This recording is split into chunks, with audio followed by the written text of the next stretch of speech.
Hey, howdy hey, and welcome back to Emily's Adventures in Horrorland. I hope my former blog readers find this format more enjoyable and easier to take in. So, now that Halloween is over,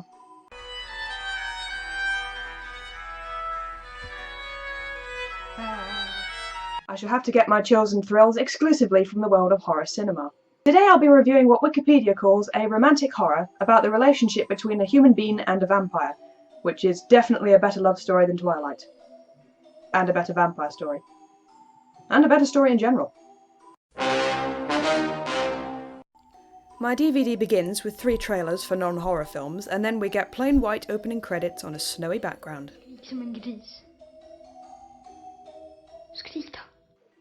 Interesting words. As a young blonde boy gazes dramatically at his reflection in the window, he sees a car draw up outside. It's his new neighbours, a young girl and what we presume is her father. They move inside and instantly start boarding up the windows. I wonder why.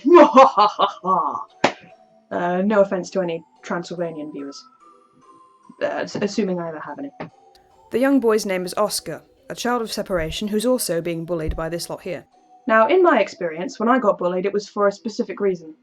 I don't know where this pig name-calling thing is coming from, unless maybe his dad's a butcher, or maybe he brought swine flu to school, I don't know. Oh yeah, this film is set in the 80s. Never mind. Bullying for no reason! Hurrah! Our understanding of the new neighbours grows as this guy goes out looking for people from whom he can harvest blood. In his best Patrick Bateman costume, no less. Oh no, the dog's seen him! You'd better not say anything, dog. Anyway, the girl, Ely, slowly makes friends with Oscar and eventually admits to him that she's a vampire. Ja, jag är 12 år. Fast det har jag varit väldigt länge. That sounds oddly familiar.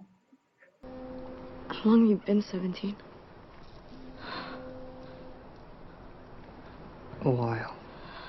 Okay, so this film came out in October 2008. And when did that line appear in the other? Oh no! Surely not. No, surely they didn't steal that thing from bloody Shitelight. Oh no, oh good, that book came out first. When Oscar discovers the truth about Ely, he has mixed feelings about it, but their friendship stands firm, despite, well, adversity. Now then, the horror elements in LaTroy are quite subtle. We do have scenes which involve Ely preying on other people, dudes being murdered and what have you, but the music and editing doesn't play it up. There's no rapid cuts, over-the-top screeching, or dun dun dun.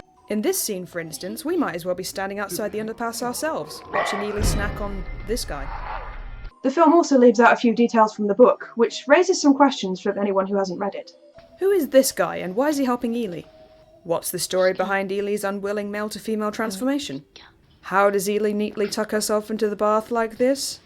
The answers to these questions, except the last one, do appear in the novel, which is, by the way, way darker. I almost felt sorry for Hukun's plight until I learned what his motive was. The children's acting in Let the Right One In is pretty damn good. I couldn't even tell that Ely's voice was actually that of another actor.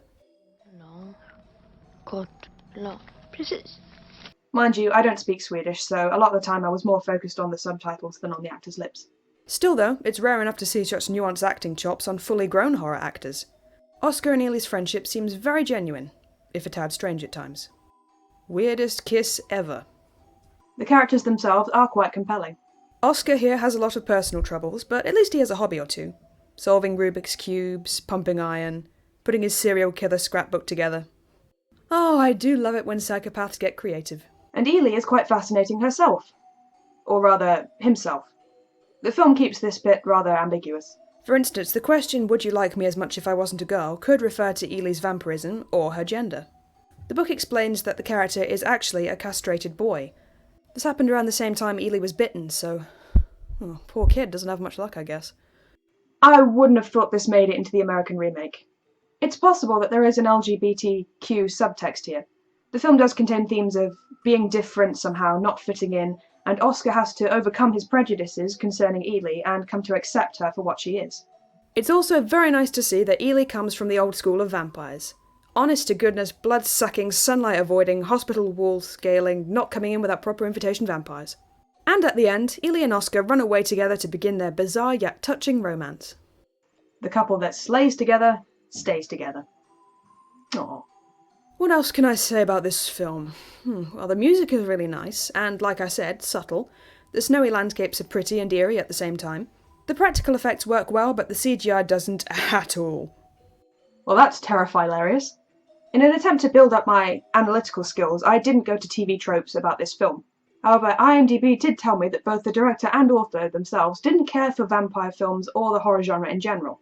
And it is true that those aspects of the film seem a tad incidental. Also, the subtitles may get annoying for people who don't normally like that sort of thing. For that reason, I give the film 7 jam sandwiches out of 10.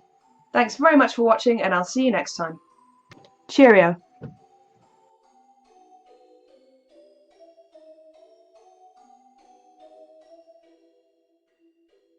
You're going back to the shop in the morning, aren't you? Yes, you are. Yes, you are.